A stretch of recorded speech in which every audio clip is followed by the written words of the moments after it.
What is good, everybody? Welcome to the Off Day Debrief, part of the SB Nation NFL show. I am Rob Stats Guerrera here with Brandon Lee Gowton. What's up, BLG? Stats, the draft is in the books. We're here to tell everyone about what they need to know in terms of the winners and losers of the draft. So I'm excited to be here with you. It is going to be so much fun. It's one of my favorite shows of the whole year. We're going to do winners and losers in the NFC, and you'll get winners and losers in the AFC tomorrow with NFL University. Before we get started with all of that, though, I just want to remind you that we are brought to you by DraftKings Sportsbook, an official sports betting partner of the NFL. Download the DraftKings Sportsbook app today and use code SBNNFL for a special offer when you sign up. That is code SBNNFL only at DraftKings. Now, if you're watching the stream, you can see BLG, but if you're not, I just want to take a second just to describe to you what my co-host is wearing today. He is decked out all Kelly green, got the Kelly green hoodie on. He's got the Kelly green Philadelphia Eagles hat with the old school Eagles logo on it. And I just can't help but wonder if maybe this sudden gust of Eagles pride is because they are coming off an absolutely unbelievable NFL draft. I'm sure you have them in your winners column, BLG. I have two Eagles in my winners column. Wow. But you could throw the whole organization in there. It was an incredible draft for your boys. Especially night one. I mean, I feel like the Eagles are one of the biggest stories of the first round of the 2022 NFL draft. Stats is right. I am wearing Kelly green. It's the best color they have. They're bringing it back, Stats, not this season, next season for 2023. Yeah, it's going to be a great look. And shout out to our friends at Homage for the hoodie and everything. So, little branding, a little swag there, if you will. But yeah, it was a really good draft for the Eagle. Stats. They entered the first round, as we know, originally this year with 3 first-round picks. They make that trade with the Saints to pick up future ammo, which I think you have to factor in, for we're grading everything. Yep. But for the actual action, they entered the night with 2 picks. Like, all right, who are they going to take? It turns out that they trade up for Jordan Davis, who is exactly who I wanted them to take. So 2 years in a row. I like how that's working out for me in terms of I really wanted the Eagles to take Devontae Smith. And similar to Devontae Smith, I think there were a lot of people overthinking it with Jordan Davis. It's like, well, this guy can't rush the passer, and this guy can't play. He can't do this and whatever. It's like you're not focusing on what he can do. You're kind of only looking at the things that he might not be able to do, and you're kind of making a big deal out of that. The simple way to boil it down, Stats, is the Eagles got the best college football defender, as voted on by everyone, like the Chuck Bednarik Award, on the national championship team. Like, that is a pretty good thing to get in the middle of your defensive line there for a team that builds through the trenches.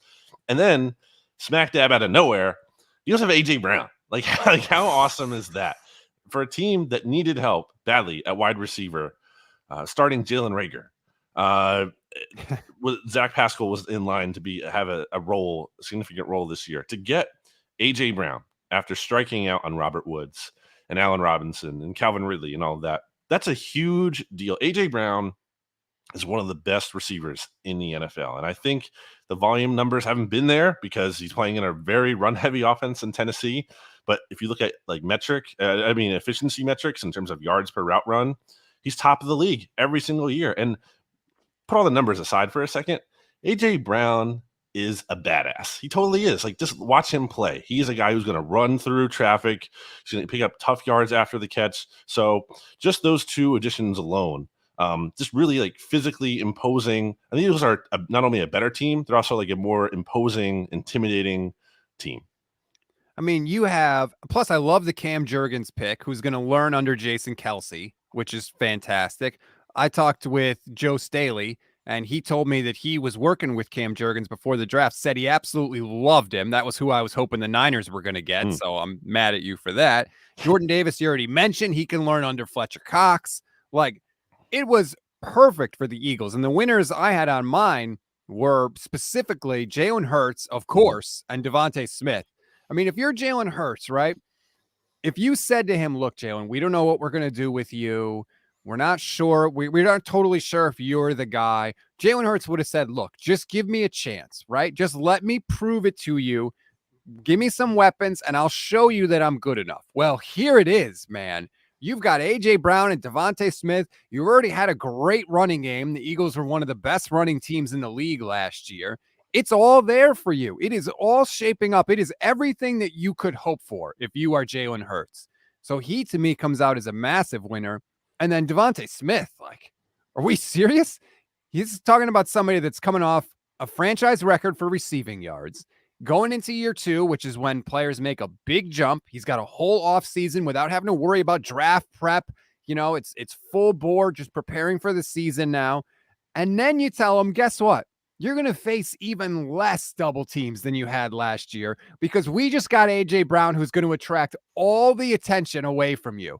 Like, he's in a perfect spot. He could have a monster season next year. I think for those two guys specifically, the draft could not have gone any better. Jalen Hurts is really good friends with A.J. Brown, so that doesn't hurt either. Seems like they have some kind of seems like they do have a kind of relationship. We'll see how it works out chemistry-wise. It's not like they've really ever played together, but still, that's an extra bonus. It's all on Jalen Hurts now here in 2022 stats. Like there's no excuses. Like the roster isn't perfect. Obviously, you don't have a perfect roster in the NFL. The Eagles secondary is still vulnerable. But from like Jalen Hurts' perspective, like from an offense perspective, there's no good reason why like he can't succeed. Like the tools are around there. The offensive line should be one of the best in the NFL. You have A.J. Brown, Devontae Smith, and Quez Watkins I really like a lot as a number 3, not as a number 2 so much or number 1, but as a number 3. They signed Zach Pascal, who I think is a great like number 4 complementary piece in the offense. Like still Dallas Goedert, like you have more than enough to work with here to be, you know, in a really strong position to have one of the better offenses in the NFL, to be a playoff team, to potentially win a playoff game. There's a lot of pressure. This is a put up or shut up year for Jalen Hurts. And I've said it before. I really think his camp is going to want a contract after this season because of the flirtations with quarterbacks in the past. And because the Eagles have ammo next year to do more of that, flirt with more quarterbacks. Like he really has to erase all doubt that he is the guy, and he has the tools to do that. We'll see if he can. And that's the best part. And this obviously goes beyond Smith and Hurts for me, but like, let's say it doesn't work out and he's not the guy, whatever.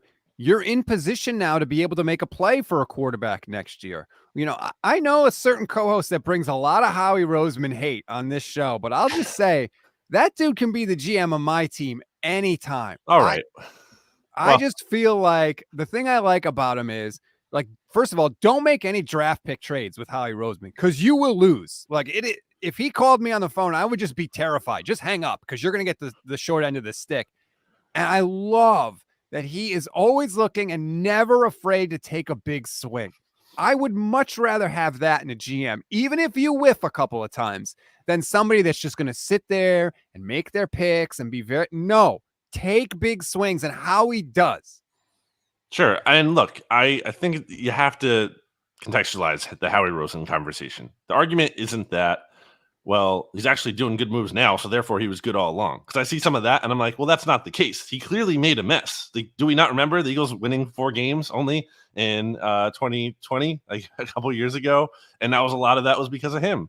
I think it was only natural to have skepticism that he could kind of steer things in the right direction after he made this giant mess. And to his credit, he has. But I would also add that Howie Roseman has been at his best throughout his time here in Philly when people have doubted him. Like when he has been extremely humbled, he has proved people wrong. Sure. But here's the other side of that coin. When people start to get back on the Howie bandwagon and he gets like, there's this like level of hubris that starts to form, he's been at his worst. So I think when everyone's praising him and getting on that, like, I think it's deserved. I'm not going to argue, but I get nervous that like he's going to get back on top. And that kind of, for whatever reason, takes him out of this mindset, like that he has to prove everyone wrong. And then he thinks he knows everything and he's outsmarting himself. And I think what's been great about this Eagles draft class, and it was kind of a theme of last year too, is he didn't overthink it. Stats. He didn't take Jalen Reagor over Justin Jefferson. Like he went with the national championship players. Again, last year that was Devontae Smith and Landon Dickerson. This year it was Jordan Davis, and we didn't even mention arguably one of the biggest steals of the entire draft, Nakobe Dean at 83 overall. It's like you don't always have to overthink it. Sometimes you can just take the best players from the best teams in college football, and that might work out pretty well. just because it's obvious doesn't necessarily make it the wrong move. Sometimes the low-hanging fruit is the sweetest. Congratulations to your Philadelphia Eagles, BLG. You got to be over the moon, and I totally get it, and I would be the exact same way. Who is next up on your winners list? Why don't we stay in the NFC East real quick? Because and RJ Ochoa and I will be talking about this on the NFC East mixtape. Obviously, a lot of good discussion there because it was really an interesting, noteworthy draft for all four teams in that division. And I'm going to get to another one. Actually, I'm going to get to all four, sorry, on this list, but not to the extent we'll get in that show. I have to mention the Giants. I mean, when you get Kayvon Thibodeau and you get Evan Neal, you can argue that both of those players were like steals, which is a weird thing to say for players taken at 5 and 7, because it's like, how far could they have possibly dropped? But like, I think in a given year, Evan Neal could have potentially been the number 1 overall pick. I think in a given year, and it was rumored for a while leading up to this draft process that Kayvon Thibodeau would be the number 1 overall pick, or at least even go to the Lions at number 2 as recently as the night of the draft. So to get those guys in those spots, I think that's huge for them to build in the trenches. It doesn't even necessarily matter what they do the rest of the draft. I think they had some good picks still elsewhere, but to be able to add those kind of foundational pieces in the trenches, that's huge. I will say that from an Eagles perspective, I am happy the Giants didn't trade back and get another first-round pick next year, because they still have Daniel Jones, and maybe he works out, but there's really no pivot plan for them beyond that. So I'm glad about that part. But I mean, I'm not so glad about them getting 2 foundational pieces in the trenches, and especially with Evan Neal. The Giants' offensive line has been incredibly neglected. Our good friend Ed Valentine will tell you that going back to their last Super Bowl run, they really just fell apart. They were never able to piece it back together. Since then, to get Neal, to add him to an offensive line that already has Andrew Thomas as your left tackle, and they signed some guys in free agency who are going to be kind of like stopgaps for them, like a John Feliciano and a Mark Lewinsky. So there's still a lot of work to be done on that offensive line, but to have 2 bookend tackles, I mean, that's a good place to start. I think what the Giants showed is that there's adults in the room again. Like, I'm sorry, Dave Gettleman was a joke. He was so arrogant, Mr. I know what a championship team looks like, and then he drafts Saquon Barkley at the top of the draft. Like, give me a break. The Giants have adults in the room again, and I like what they did, right? Because you mentioned it. We don't know what their quarterback plan is. They don't know what their quarterback plan is. So what did they do? They didn't draft anybody that's dependent on a quarterback. They went offensive line, defensive line. Foundational building block pieces of the team. No matter what you do at quarterback, you're going to need an offensive lineman. Like, they didn't need to figure out their quarterback plan with these picks. I loved it. They have holes everywhere. So it was almost like they couldn't go wrong. But I think where they did add just was smart, because it leaves them with flexibility in the future. And like you said, I mean, they didn't pick up Daniel Jones' 5th-year option. I think we all know where that is going. If you have any semblance of hope at the quarterback position, you're going to pick up the 5th-year option. They picked up Baker Mayfield's 5th-year option, for God's sakes. So I like what the Giants did. I think that it's going to take time to build it up. But to me, if I was a Giants fan, like, this is your first chance to kind of evaluate the new regime. And I like what I saw. I mean, for all of the criticism that Dave Gettleman rightfully deserves. I mean, that trade last year was a masterstroke. Being able to trade down with the Bears and pick up this future first-round pick this year. True. And pass on Justin Fields. I think that was it was the only time he ever traded down his entire career. That was actually a great move by him. So at least they have that one parting gift, I guess. But yeah, obviously a lot more bad than good for him. But this is very much, this whole offseason for the Giants has kind of been about like starting new and like kind of trending in the right direction. And the way I think that I've phrased it to RJ before is like, it's like the Giants are at the base of a mountain, and it's like maybe even Mount Everest. It's a very long, arduous climb, but like the path is clear. It's a hard path to climb, but you can see the path. Whereas before, like you couldn't even see the path. Like you're just looking up at a mountain, and it's like there's no way for me to get up there. It's like now, okay, it's gonna be really hard, but at least it's there. And if we kind of grind this thing out and get lucky along the way, maybe we'll make it. But still a long way to go for them. But definitely a very important draft for them. I can't believe I'm going to go here next with my next winner on this list, but I'm trying to look at this thing objectively, and I'm going to go with Detroit Lions fans, BLG. If you are a Lions fan, you are just desperate for a winner. right? You haven't won a playoff game in 31 years. That's older than me. That's absurd. That's almost my entire lifetime. I'm 37. That is absolutely ridiculous. And, Jacksonville decides to take Travon Walker first overall, and you have Aiden Hutchinson just fall into your lap. And if you're a Lions fan, I feel like you have needed something to latch onto, right? You had Matthew Stafford there, but he was first overall pick in 2009. That was a long time ago. You have needed something to call your own and latch onto. And here's Aiden Hutchinson, played at Michigan. Now he's falling right to you at number 2. You didn't have to trade up. You didn't have to sacrifice like next year's number 1 or any of that.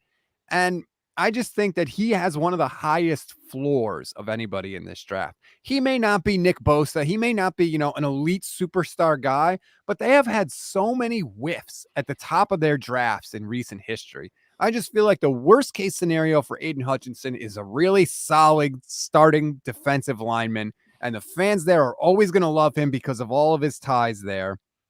Plus, they get Jameson Williams also in the first round, maybe the best wide receiver in this class. You're pairing him with Amon-Ra St. Brown, who, by the way, was awesome at the end of the year last year. The last 6 games, Amon-Ra St. Brown had 70 yards or a touchdown in all of them.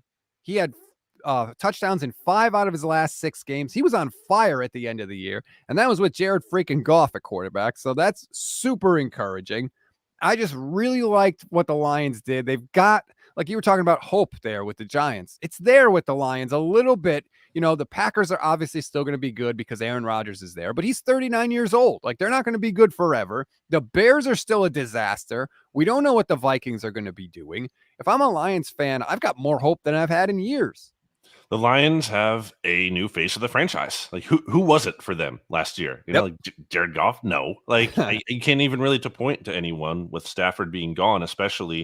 And then even if we want to like take Stafford out of the discussion and talk about non-quarterback players for them, like, the last one was Calvin Johnson. But like since then, who was it? So now that they have this guy, it's just like a feel-good thing. Obviously, Hutchinson being from Michigan, being from the area, that doesn't necessarily like matter, obviously, in terms of if he plays well or not. Like, that's ultimately what matters more. But still, it's nice. It's like an extra bonus. Like, hey, we have this guy. He's so rootable. He's coming off big-time production at Michigan. At the end of the season last year, when Aiden Hutchinson capped off his final year at Michigan with 14 sacks and 16 and a half tackles for loss, 2 forced fumbles, I felt like everyone was like, this is the consensus number 1 overall pick, right? Like, everyone reached that point. And then Travon Walker was taken ahead of him, which we'll see how that works out. But for the Lions, you have to feel pretty good about getting this guy. So obviously a no-brainer pick there at number 2. But I loved the Jameson Williams trade. Like, so when I saw the Lions move up to that spot, first of all, I didn't like it for me because I wanted the Eagles to draft Jameson Williams. But like, I didn't like it for them just in terms of I figured the value had to be way too high because 32 to 12 is that's a 20 spot. It's a big jump. And for a wide receiver, it's like that's kind of the move you would see or you would think for a quarterback, not a wide receiver. But when you look at like the terms of that deal stats, the Lions only moved. So they moved up 20 spots in the first round. They only had to move back 12 spots in the second, and then they had to give up their third to the Vikings. So I played this out through the Rich Hill draft value trade chart. And obviously, that's not a perfect science, but just to contextualize this a little bit, the Vikings gave up 475 points of value. The Lions only gave up 435 points of value. So that's a difference of 40 points. And if you look at what 40 points is worth, that's like a late 3rd round pick. So the Lions really should have had to give up like an extra 4th, basically, to get Jameson Williams, but they didn't have to. And they got Jameson Williams, again, who I think is the best receiver in this draft class, averaged 19.9 yards per reception last year for Alabama. He was unstoppable down the field as a deep threat. It's a big deal that they got him. I think he's going to be a great piece for them. The idea that he's going to like miss time, who cares? First of all, because the Lions aren't like all in this year anyway, so they can be patient with him. 2, I saw videos of him from his camp, like that he's like already jogging and stuff. He looks pretty good. And it was an ACL tear. It wasn't an Achilles or anything. I think he'll be okay. I don't think this is like a redshirt season for him. He'll be playing at some point. And you mentioned Amon-Ra St. Brown. They also signed DJ Shark. Like, that's a nice little receiving core that they have now. I still don't know what they're doing at quarterback. I don't love that. Like, it's just Jared Goff or bust seemingly. There's no kind of like pivot really. I don't love that. But to upgrade their roster like they did, I think the Detroit Lions did a really good job. Shout out to our friends again at Pride of Detroit. And you say what you want about Jared Goff, and trust me, I could say a lot about him. I've seen a lot of Jared Goff. But when you put weapons around him, he can distribute the ball. Like, they're not going to be terrible. Like, I don't know. I've seen Jared praise. Yeah, I've seen Jared Goff be able to get the ball in the hands of weapons. So, hopefully he can. If you're a Lions fan, I agree. They need to have some sort of plan at quarterback, but you can't do everything in one offseason. They're trying to build this thing up. I think they played hard last year for most of the schedule. One of their losses was freaking Justin Tucker kicking a 66-yard field goal that banged off the crossbar and went over the net. Like, after a missed penalty on the Ravens. Right. Yeah. Like, they've had some bad luck. So, things are moving in the right direction. So that's why I put the Detroit Lions fans on my winners list. Who's next for you? That's all. Actually, that's all I had. Stats, winners, lies. Oh boy, we're gonna take a trip to negative town now. Unless you had any more winners, I'm ready to talk about the losers. Let's do it. Well, why don't we start with maybe our favorite team, and by favorite I mean least favorite, and that is the New Orleans Saints. What are the Saints doing? Like, when you look at how they're operating stats, it's almost as if they think like Drew Brees is still there and in his prime, and Sean Payton is still there. Like, they're not. So let me recap like what the Saints did in terms of. We'll start with the Eagles trade, which we all know the Eagles. The Saints got 16, 19, and 194 in that trade from Philly. They gave up the 18th pick, the 101st pick, 273 7th round pick, and then the 2023 first, obviously, and the 2024 second. Okay, so that was already kind of like a dumb trade. I felt like for them, not great. Yep.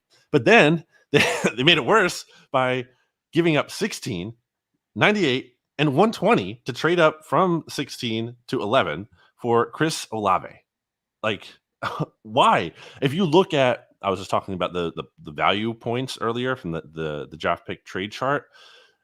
If you look at the value that the Saints gave up, and it's hard to quantify the future picks because obviously you don't know exactly what they're going to land. I just put them in the middle of each round. I just assumed like an average value for them, like at pick 16, let's say around there. Could be better, could be worse. Yep. The Saints gave up 815 points. Ooh. That is more than what the number 2 overall pick is worth, which is 717, and less than the number 1 pick, which is 1,000. That's insane. It's insane to give up that much value for Chris Olave. I think Chris Olave is like a nice player. He's who I wanted for the Eagles if they couldn't get Jameson Williams. But like, it's a guy who like did not exactly post the biggest numbers at Ohio State. I don't think trading. It's one thing if he fell to them at 16, be like, okay, it's a solid, good pick for them. To trade up for him ahead of Jameson Williams, like, I just don't. What are the Saints doing? Where do they think they are? Like, they clearly think that they are seriously contending, and that is insane. Like, this idea that, oh, Jameis is going to come back from injury and continue to play the best football of his career, which he never did really until last year. Like, it's crazy to me. I don't know what they're thinking. You're right. It's like they forgot that Sean Payton isn't there anymore. This is an all-in type of draft for the Saints, and you're just not there yet. And look, you can have all the faith in Jameis Winston that you want. The dude's a walking turnover. He just is. And very small sample size last season. I got to see more of that to believe it, especially without Sean Payton. I think Chris Olave could be a fine player, but like you said, to give up so much to get him, now you don't have a first round pick next year as well. Like, I don't understand it. Where do they think that they are going? I know they were fighting for a playoff spot last year, but I think they're going to be significantly worse. There's Teron Armstead is not there. Marcus Williams is not there. Malcolm Jenkins is not there. I don't understand this move at all. And Shio Kapadia had a list of like draft commandments that I love in The Athletic. And one of them is like, basically like, don't overestimate your ability to judge these players. And it looks like they were like, we know that Chris Olave is so good and so much better than the other wide receivers that we're going to move heaven and earth to go get him. And we have seen time and time and time again in the draft that is just generally not a good move. That's hubris. Speaking of hubris earlier, and they did it with Marcus Davenport. They traded a future first for that guy. Like, that has not been worth it. Not that to say he's been a bust, but like, he clearly has not been. And there was not many scenarios where he would be worth that, because it's an extremely high bar, and that's why you don't do trades like this. So I think the Saints will still be relatively competitive, because I think a little bit more in Dennis Allen than most. And I think they have enough pieces there that they're not going to be, like bottom 5 team by any means. And I think Jameson can, again, do enough to not be total disaster. But I don't know, man. Like, that potential is there for them to be pretty bad. And let's say they're giving a top 10 pick to the Eagles. And then they're presumably, if they do, they're going to need a quarterback, and then they can't get one. It's like, I just don't really see what is the best possible scenario for the Saints. Like, realistically, next year is that they win a playoff game, maybe 2 at most. Like, that's like the best possible. They're not winning more than that. This is no way. So I just don't get what they're doing. I don't know why they think they're so much closer than they really are. I don't get it either. I agree with you. They deserve a spot on this list. Next for me on the losers list, I'm going to stick with the NFC North, and I'm going Aaron Rodgers. We are really simpatico on this one. Look, I don't know what it is about Green Bay and this receiver thing, but like, they just don't get it. And I don't understand. Do they not realize that, like, you're allowed to have good wide receivers with a really good quarterback? And guess what? You're even allowed to have more than one. Like, that's okay. They don't stop you in the NFL. Look at the Colts with Peyton Manning. They had Reggie Wayne and Marvin Harrison at the same time with Dallas Clark. That's how you do it. You load up and let your star quarterback be your star. And time again for the Packers, it just seems like the plan is always, Aaron, save us. And most of the time he does, because he's so incredible. But at some point, that's going to run out. He's not going to be able to do that as consistently. And I know they got Christian Watson, but I don't believe in Christian Watson as BLG. He was at North Dakota State, okay? And I know Trey Lance. I know he's tall and he runs fast and all that stuff. But why didn't he dominate at North Dakota State, right? Like, if he's this good and has this much ability, why didn't he kick the tar out of everybody there? And again, he was playing with Trey Lance. He has 0 1,000-yard seasons at North Dakota State. And I know they ran the ball a lot. 0 1,000-yard seasons. He averaged 41 yards per game in college. Like that, 14 touchdowns in 4 years. At least with Trey Lance, I could say the dude played 19 games and scored 48 total touchdowns. Okay, that's dominating at that level. That is not who Christian Watson is. And even if he's really good, in the past 10 years, there have been 49 wide receivers picked in the second round. Their average rookie production is 36 catches for 478 yards. So that's the Packers' big move to help Aaron Rodgers. We got a receiver that's going to have less than 500 yards. Even Devontae Adams' rookie season, he had 446 yards. And that's Devontae Adams, who's arguably the best wide receiver in the league right now. I just think that there's no urgency with the Packers, and I don't get it. Why not? That's what it's all about. It's all about the timeline. Like, even if Christian Watson develops into a really good player, okay, great. But like, you need to win now if you're the Packers. Like, this is your window. And I just don't see how Christian Watson necessarily helps you accomplish that. I think Aaron Rodgers will probably make the best out of the receivers he has, obviously, than other quarterbacks would, for sure. But Christian Watson, Alan Lazard, Sammy Watkins, Randall Cobb. That's the Packers' top 4 wide receivers right now. Do you feel like really great going to war with that? Again, it's enough for him to still be one of the best quarterbacks in the NFL, for sure. But is it enough to help them get over the hump, which they have not been able to get over with better players, with Devontae Adams? I don't know about that. So I totally agree. I had the Packers here on my losers. I just don't – it's not like they needed to force a pick at receiver in the first round. That's not necessarily like, if they did that, they'd be a winner. But the problem was like the plan here, or the lack of a plan. Like, okay, we're not going to retain Devontae Adams. We're going to trade him. Okay. And you're going to get a future first round pick, and maybe we'll draft a receiver. Okay. But then that's the problem with that. Like, you had a sure thing, and then you created uncertainty, and then you weren't able to kind of land what you may have wanted to do. So that's your fault. It's not like you just had bad luck. And it doesn't mean you have to compound the decision by forcing a pick or reaching for a receiver, which they still might have done, arguably, with Watson. Outside of that, I really don't love their first round picks necessarily. Like, if you go by consensus big board and everything, which isn't the end all be all, but Quay Walker was arguably a reach for them in the first round. And Devontae Wyatt, to me, I really do not love that profile. I think he makes sense for the Packers more than other teams, considering he might be more of an instant contributor. He is going to be 24 and a half in his rookie season. There's some off the field murmurs about him. So, that's something to file away and kind of wonder about. He had like 5 sacks in 42 games, by the way, too, at Georgia. Like, I don't love that's like the big upside guy you're taking in the first round. And again, I think he makes more sense for them than, let's say, like the Jags or the Lions, someone who really needs to be thinking supremely about long term. But all around, I was just not really impressed by what the Packers did.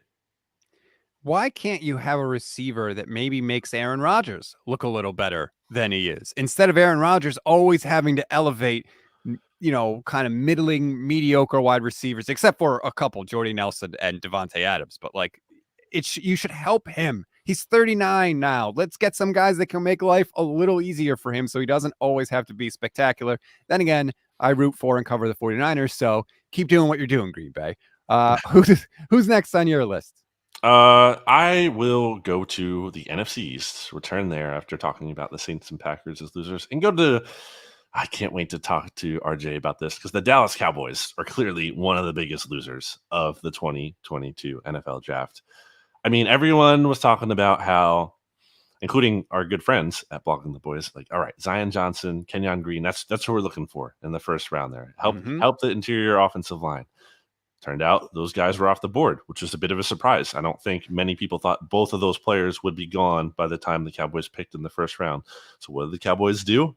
They took Tyler Smith, who there's some intriguing upside with him. He's like one of the youngest players in the draft. I think like only 20 years old. There's athleticism there.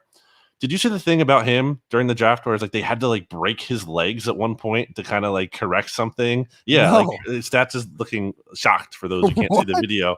Yeah, there was a whole story about this. Like, so that's already kind of like, okay, maybe he's fine now, but that's a weird thing to kind of file away. And I just don't think you can argue that he was the best possible player at the board for them. I think they clearly, RJ has said it time and time again, like they lost Connor Williams and they kind of they didn't address offensive line in free agency, other than also losing La'el Collins.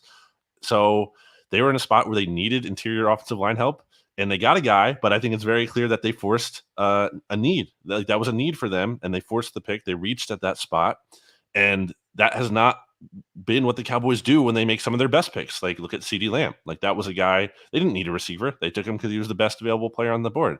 I think Micah Parsons, same thing. It's not like they needed a linebacker, but they took him because he was the best available player on the board. So I think they reached in this spot, kind of not totally dissimilar. Not saying they'll be the same players, but Taco Charlton, once upon a time, they needed an edge rusher at that point. They forced the pick on him. So I think this was a loss for the Cowboys.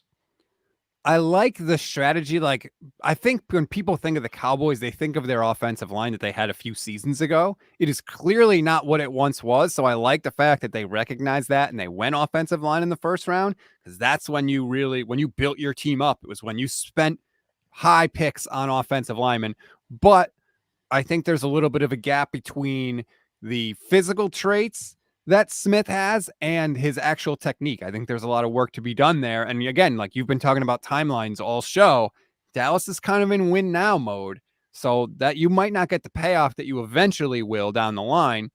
And I think that, putting aside what the Cowboys did, I think their time to just run roughshod over the NFC East is over. That was why I had them on the loser side for me.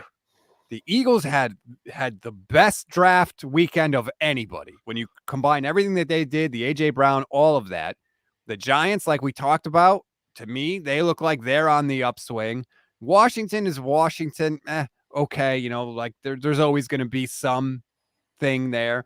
But I just think that the Cowboys the timeline for them to take advantage of the NFC East is over now, and you're going to have to be prepared for a battle, and they are noticeably worse right now than they were last year. I don't think RJ would deny that. I don't think any Cowboys fan can objectively look at the team and say, we are better in this area.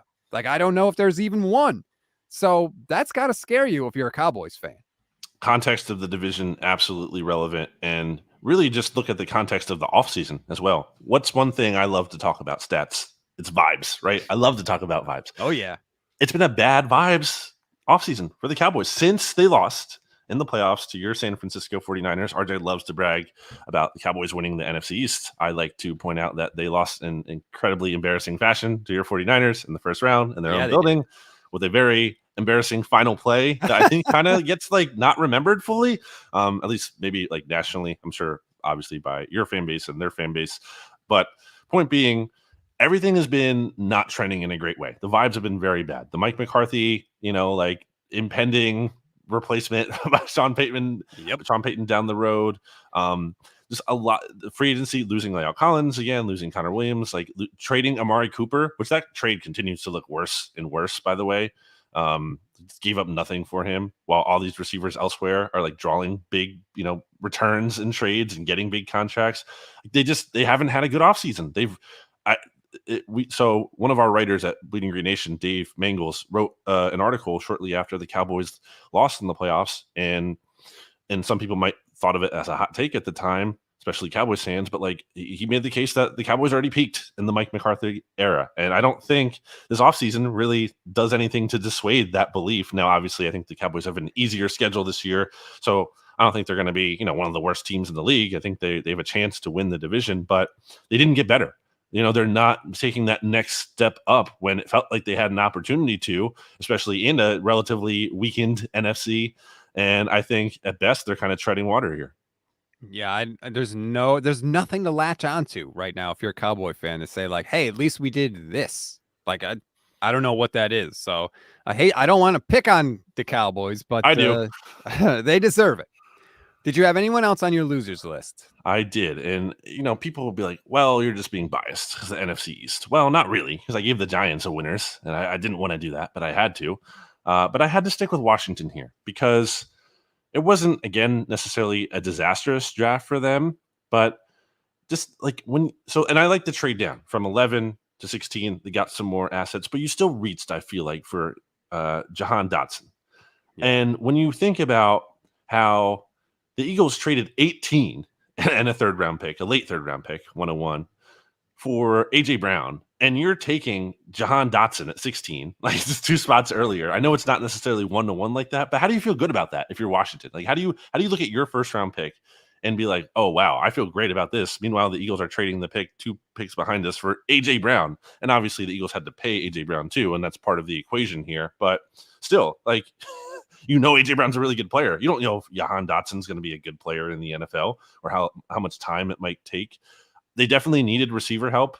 I don't hate them going with that position because it's literally Terry McLaurin and no one after him. But why not take Jameson Williams at 11? Like I think that would have been a really good pick for them. I was scared. That was the biggest thing that Washington could do to scare me was take JMO at number 11 and pair him with Carson Wentz. Speaking of Carson Wentz, Washington did draft a quarterback, Sam Howell.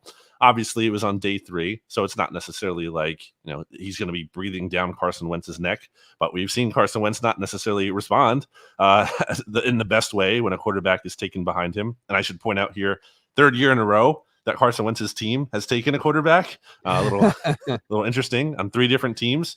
I absolutely think there's a path to where, Wentz is being a disaster and he gets replaced late in the season. I'm not saying it's the most likely thing, but that is a possibility that exists.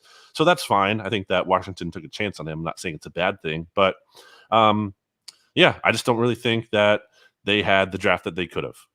I hate the Sam Howell pick. And it doesn't really have anything to do specifically with Sam Howell. Like, if you need a quarterback, get a quarterback. Don't give me this guy that's been there and that's hanging around in the 5th round. We're going to take him. Like, no, he's not the answer. Okay. I'm saying it now. He's not the answer. You know how lucky the Cowboys were to pluck Dak Prescott out of the 4th round? I do. That never happens. Even quarterbacks that are picked in the 2nd round from 2012 to 2021, there were 13 quarterbacks taken in the 3rd round. There have only been 2 out of those 13 that have developed into starters, Russell Wilson and Nick Foles. And that's in the 3rd round. You went 2 rounds later than that if you're Washington. Like, I'm sorry. I hate that. Like, there had to be a better resource to use that pick on. And I know people are going to say, well, if you hit on it, it's going to be great because it's going to be. You're not going to hit on it. You're not going to hit on it. If there are better long shot bets to make than that one. Yeah, I think Sam Howell stinks, to be clear, by the way, too. Was not interested in him. And I remember watching like one of the first games of the year. I think it might have been like, I forget who it was, North Carolina, someone. And I was like, because at the time there's talk about him being like, potentially the first quarterback off the board. I'm like, this is the best quarterback. This guy stinks. So yeah, I'm not really banking on him. But that's all I've got. I got one more, and you can call me biased if you want. Uh-oh. But I had to throw it up there in the loser column. It's not a team, it's a player. And Jimmy Garoppolo from the 49ers. I'm putting him as a draft loser. Is he a bigger loser or the 49ers a bigger loser? No, he is. Okay. Because he tried to pull a power move. And I don't blame him for it because it's his career and he has the right to take control of it. But he waited to have that surgery because he wanted to tank his trade value because he and his agent, I think, Don Yee, never thought that they would live in a world where the 49ers would sacrifice potentially $25 million in salary cap space, or at the least $18.5 million if they cut him. I don't think that Jimmy and his team ever thought the 49ers would just eat that and not go after free agents and hang on to a player that they did not want and do not want in Jimmy Garoppolo. And that's exactly what the 49ers did. They hung on to Garoppolo, and now where's he going to go? The Panthers drafted their quarterback. That was the spot, right? He was going to go to the Panthers after the draft. That was all the reports we saw. Well, guess what? The Panthers made a trade up. They got their quarterback. And so now where's Jimmy going to go? Seattle? Maybe. But are the Niners going to trade him in the division? Does Seattle even want him? I have no idea. Even if they cut Jimmy Garoppolo now, which maybe they will, where's he going? There's no opportunity to start. So it's either his options are get cut, make less money, and have to back up somebody, or stay with the 49ers, make less money because they're going to make him take a pay cut, and back up Trey Lance. Like, I think that this was the worst possible outcome for this offseason for Jimmy Garoppolo. I was listening to Peter Schrager and Rich Eisen. They were having a conversation about Jimmy G. I don't know if you caught the stats on day 3 of the draft coverage. And Rich Eisen kept being like, how do the 49ers possibly bring Jimmy G back? Like, what are you doing? Like, why are you not giving Trey Lance the chance? Which is obviously your argument and many people. But Schrager, who was plugged in, kept being like he just thinks he might be back again. And that's just so crazy to me. And we've talked about it here in the show. And you have to jump in a lake if he takes a single snap for the 49ers in the 2022 season. That's the thing, Sats. That's why I feel like the 49ers are losers here too, because he's still here. And obviously maybe they just do cut him at some point.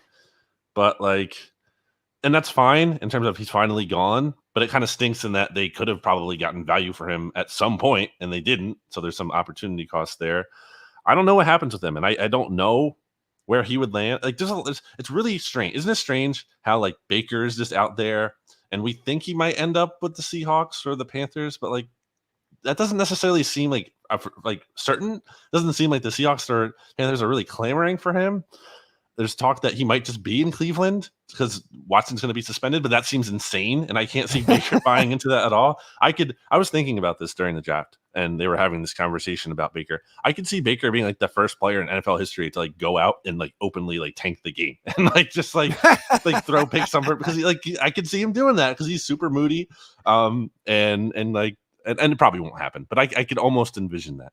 So it's weird, all this uncertainty. And then Jimmy G, we're talking about the Lions earlier. I'd almost like to see him go there and compete with Jared Goff. And, he's not going to be their long-term guy, but just so that they're more competitive this year. And maybe you can evaluate some of those receivers we talked about earlier a little bit better. But if it's not there, I don't know. It's so strange how in the NFL, there's so many teams that don't have quarterbacks, but at the same time, there are these quarterbacks who are kind of just hanging in limbo and they don't have a home. Yeah. The 49ers seemingly understand that Jimmy Garoppolo's presence would undermine Trey Lance, but who the hell knows? At this point, they may be crazy enough to do it. The 49ers this offseason just show they don't give a bleep about what you want. Oh, Deebo Samuel, you want to be traded? Tough luck. We're not trading you. Oh, Jimmy Garoppolo, you want us to cut you? Nope, we're not going to cut you. Like they don't care what you're doing. If I were a team like the Giants, get rid of Daniel Jones. Forget Daniel Jones. Get rid of him. Jimmy Garoppolo on the Giants, that makes sense to me. He's got 1 year left on his deal. Like I would if I was a Giant fan, I'd rather go into the season with Jimmy Garoppolo than the human turnover Daniel Jones. The guy can't even hold on to the damn football. He trips over his own feet. So I don't know. It's going to be crazy, but I thought Jimmy Garoppolo was an ultimate draft loser because no matter what happens, he's going to be making less money this year and he's not going to be starting. I don't think so. Where else could I put him? I will say, talking about bad vibes to the Cowboys, I mean, the vibes aren't great for the 49ers either. This uncertainty, Jimmy G and at quarterback and not potentially believing in Trey Lance. And then also the Debo thing. Like, what's going to happen with Debo? Like, he doesn't want to be back. Like, he's like said this basically, right? He's on the, this isn't like one of those things where there's plausible deniability, right? With like Russell Wilson, where he was like, I never said I wanted to go anywhere last offseason, but he clearly did. Like he's been pretty open, right? Like he's been open about it that he doesn't want to be back. And that doesn't mean he won't be back, but like it seems like there's more turmoil there, and that's not great. The Debo thing is one of the weirdest situations ever because all he said is he wants out. He hasn't told anybody why he wants out. And the other day, BLG, he put a picture on social media of himself wearing a t-shirt in a 49ers jersey that said Deebo Samuel is back.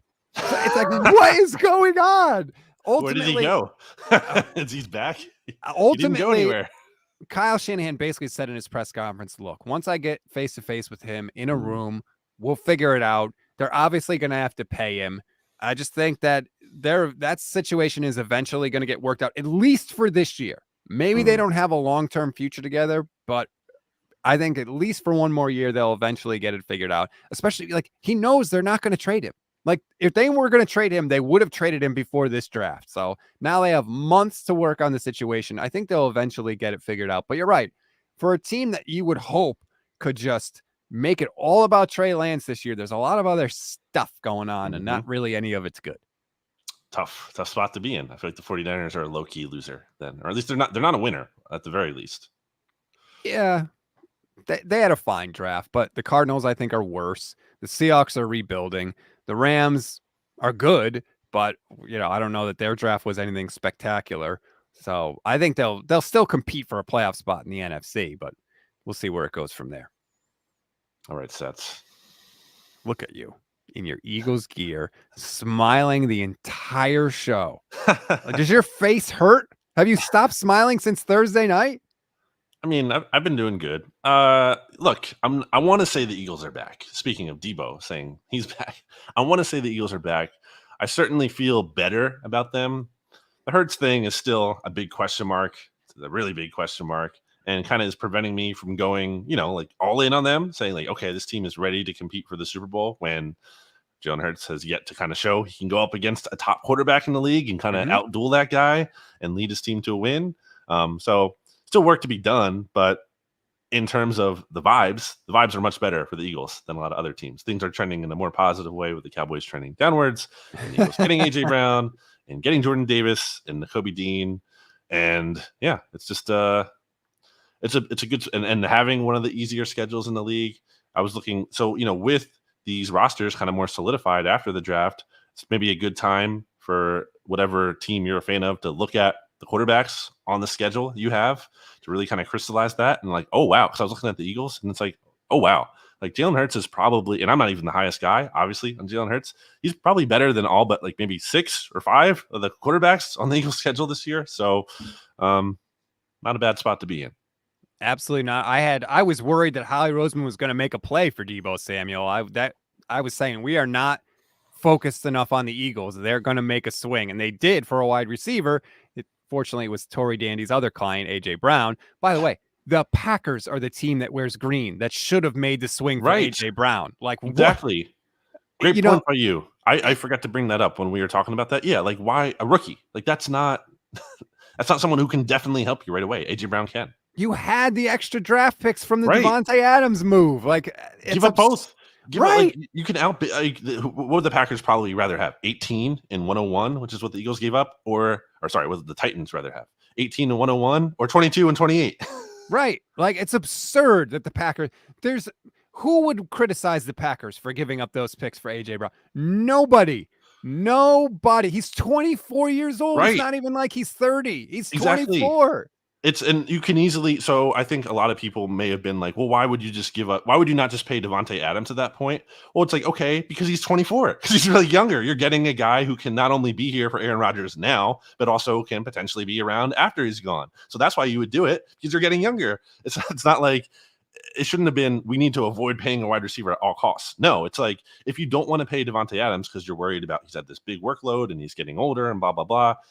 Okay, I don't love that decision timeline-wise, but if you're going to pivot to AJ Brown, that makes all the sense in the world. And you use that pick that you got from Devontae Adams to turn him into AJ Brown, that would have made all the sense in the world. And I think Justice was even talking about that. So it's not even just like us, not Packers fans, like being that. Like Justice has been talking about that as well.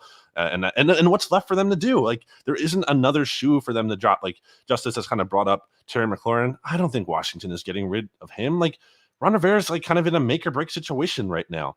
And just because you got Jahan Dotson doesn't mean like you can move on from Terry McLaurin. Like, that does not allow you to do that at all. And because if you do, then it's Jahan Dotson, who might be awesome at best, and then no one. I just don't think there's really another shoe to drop there for the Packers. So yeah, great point by you. They absolutely should have made the move for AJ Brown. Absurd. If I was a Packer fan, I would be irate, especially once I saw what AJ Brown went for. Yee. All right, that's going to do it for this edition of the Off Day Debrief. Again, we remind you, please rate, review, follow the SB Nation NFL show. We are smashing records when it comes to downloads. That is thanks to you. We are so grateful. If you already follow us, thank you. Please take the time to leave a rating and a review on iTunes or Spotify, wherever you listen. I promise you, if you take the time to do it, we will take the time to read it.